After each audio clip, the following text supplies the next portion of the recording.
The practice of self-restraint. Loving action number 1. Renewal in a relationship does not happen by accident. It's always a choice. It is intentional. It is choosing to do loving actions.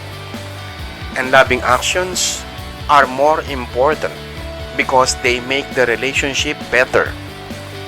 They are more important than words, than nagging.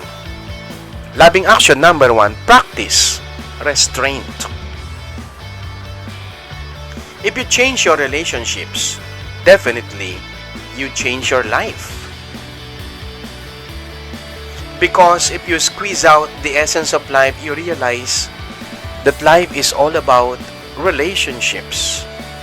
Refrain from saying anything negative, critical, or demanding to the other person, to the persons that matter to you. The first thing you may notice is how often you start to say such a thing, often without intending to, or even realizing it. When you're first dating someone new, you tend to naturally refrain from making negative comments. If that's the case, congratulate yourself.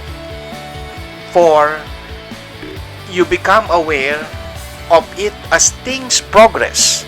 If you're tempted to make a negative comment, try saying that's troubling you in a more light-hearted way.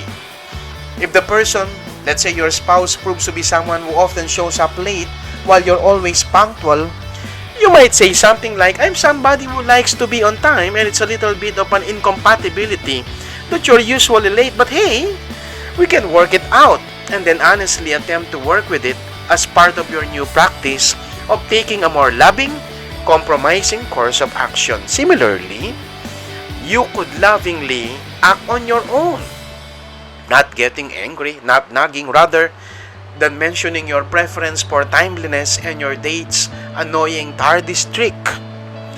You might suggest getting together at noon when you want to be somewhere by 12:15 in the afternoon, or arrive at the appointed time with your phone in hand to return a friend's call while you wait for your date. So what is the loving action to take? As you practice self-restraint, share a scenario wherein you practice restraint, and then imagine that you're getting better results. I know of a couple who, when they started to practice restraint, it changed their life dramatically. The more you restrain yourself, the better your relationships get.